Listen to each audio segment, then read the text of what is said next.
obviously with the Tipoff, you got some scrimmages coming up. Where do you feel like this team is right now? We're a lot better than we were. This is our 14th practice, so we're a lot better than we were in practice 1, and nowhere close to where we need to be by game 1, but we're about halfway through. Tomorrow will be our 15th, and Sunday we got the closed scrimmage. I guess we're not supposed to. Yeah, anyways, we got a scrimmage coming up sometime soon, and then we got a charity exhibition, so we get 2 times to play somebody else. So hopefully by November 5th, our first game, we're a lot better than we are today, but I like our progress. We're coming along. You've lost 2 big guys now. How is that going to affect your game? Yeah, it wasn't ideal that we lost 2 guys that essentially played the same spot, but injuries are part of sports. We'll deal with them. Probably can't afford too many more season-ending injuries, but we play small a lot anyways. Herb can play some 4. He's big enough, long enough. Reese, those 2 guys are kind of 3-4s. We still got Herb, Petty, big wings, Reese at the 4. So we can, and Javian's coming along. If we have to go 2 bigs, we can put him and Galen out there together. But we got options. We played pretty small at Buffalo, and we're top 25 in the country all year last year, and we can go down and play small. We got really good guards that are playing well right now, so we'll figure it out. Coach McLemore at Auburn, he said earlier today that he likes playing in Tuscaloosa because he likes seeing the disappointment when they beat you guys. Do you have any comment on that?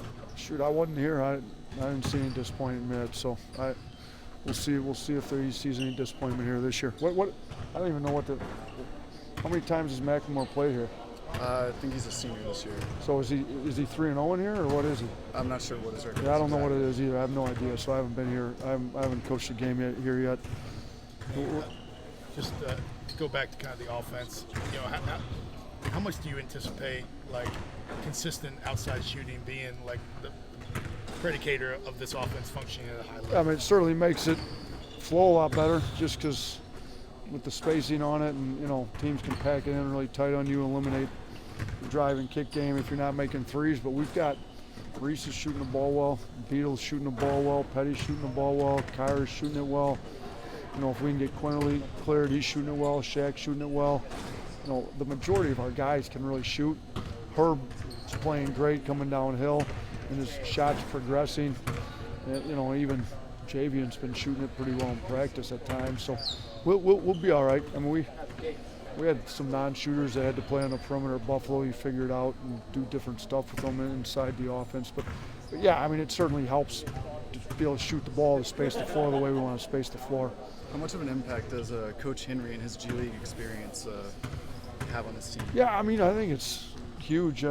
We play kind of spread out, fast-paced. The NBA's been going to that here recently, and he's really in tune with how they play in the NBA. And I study the NBA a lot, even at Buffalo, so it's been great defensively and offensively both. I mean, he's going to kind of run our defense, and me and Petway are going to be more on the offensive side of it, but he's got his input on the offensive side of it as well. But yeah, it's been really helpful. I called him a lot, even when I was at Buffalo, just to kind of get advice on what they do at that level. And that was kind of my thinking when I hired him. He kind of helped me coach the Buffalo team from afar. So let's see if we can't convince him to come down and actually be on staff here and help me coach the Alabama team. Transfer waiver process. Yeah, I mean, it would be nice. Now, I haven't really got frustrated too much just because it hasn't affected anything. He can practice, but, we've got a scrimmage coming up this weekend. It'd be nice if we had an answer before then. If not, some other guys will get more minutes than maybe they would have, and we'll just wait. The NCAA knows when our scrimmage and exhibition and our games are coming, so hopefully we get an answer here sometime soon. Is he able to play?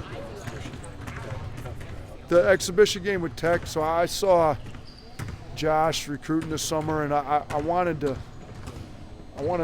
think it's important to do an exhibition with somebody just to get the guys in front of a crowd before they actually play a game that matters. So, ideally you do it against a better team that you can find. So we had talked to some area teams about doing it and happened to run into him. He was open to it. We talked, and, we said, let's, we were assuming there was going to be some type of catastrophic something. I mean, there typically is something, and then hurricane came up, so I'm sure people in Tuscaloosa, and it helps that we're doing it on homecoming weekend. Hopefully there's a lot of people in town and stick around for an extra day after the football game Saturday. Is there any kind of home and home agreement with you and Passner to go over to No, Atlanta? it was 1-year deal.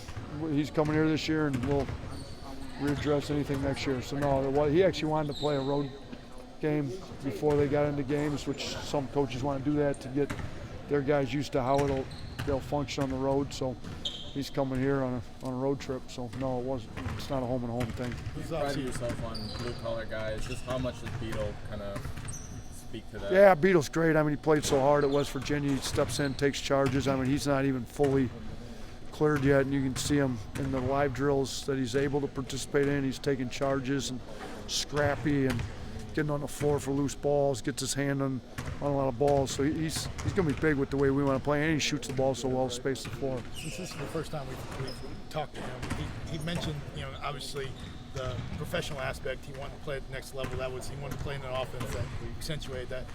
Talk about his recruitment and kind of convinced him that this was the place to be. So, if you remember, he put his name in the portal before the season was done. He was out for the year with an injury, so he knew kind of what he wanted to do. We were actually recruiting him at Buffalo hard, and then just continued to recruit him when we got here. We had gone into their place and beat them at their place, so he had a little bit of respect for what we were able to do. Part of the reason we were able to get the win is he had been injured, came out, played well against us. I think we were down, you'd have to go back and look, but we were down close to double digits at the under-8 media timeout, maybe 11 at the under-8, and he was playing well. And then he went into full body cramps because he hadn't been able to practice much. When he went out, we really went on a run and then ended up going overtime, winning the game, and he couldn't play the last few minutes of regulation overtime. So he was valuable to them. When we played him, we liked his game. So we recruited him when we got the job here. We kept recruiting him, and we were able to get him to come down here. How much does having, he's essentially the third point guard, that having that kind of depth, that ability. Yeah, especially if Quinterly doesn't get cleared, he'll be big. We knew we needed another ball handler, and that's, we recruited him at Buffalo, weren't sure of the roster. We sat down and looked at the roster once we got the job here, and Kyra he had to handle the ball a lot last year. He's able to play off the ball because he scores it so well. I think you'd be smart to use him on and off the ball. With how, I believe he was the leading scorer by quite a few here last year. So I think it'd be wise to be able to play him off the ball a little bit. So Beetle enables us to do that a little bit. Herb enables us to do that a little bit. If Quinterly gets cleared, we can do that a little bit. So we got some options to kind of relieve Kyra of his ball handling duties at various points of the game and still keep him on the floor. Do one more question, guys. All right. Kyra was made second team All-SEC this year in the preseason. Can you speak to that, kind of the importance of those preseason awards and maybe what impact it has on their season? Yeah, I think it should give Kyra a lot of confidence. He played well as a freshman. He came in as a 17-year-old freshman last year. He just turned 18 not that long ago since I took the job over. So, he's young, played well last year, led the team in scoring as a freshman that came into college a year early. So people respect his game. He can pass, dribble, shoot. His athleticism's at an elite level. He gets from one end of the floor to the other as quick as anybody in the country. I think in our offense, as fast as we want to play, that'll help him out a little bit. So I anticipate him having a great year. And I think everybody else in the league, the media, the coaches, respect him as a player and have shown in the voting on that. So, Coach, we got one more question. Sure. What kind of fans expect to see from the team on Friday night at Tipoff? It's a good question. You know what? We're not going to actually play any live basketball. We'll kind of showcase, have some fun with it. 3-point contest, dunk contest, get a little personality out of them. They'll get to meet the team for the first time. So, first time they can see us play live will be that Georgia Tech exhibition game where we're actually playing real basketball. But it'll be fun on Friday. We got a few surprises for some of them. So it'll be the first time in front of the crowds for a lot of these guys. So it'll be fun.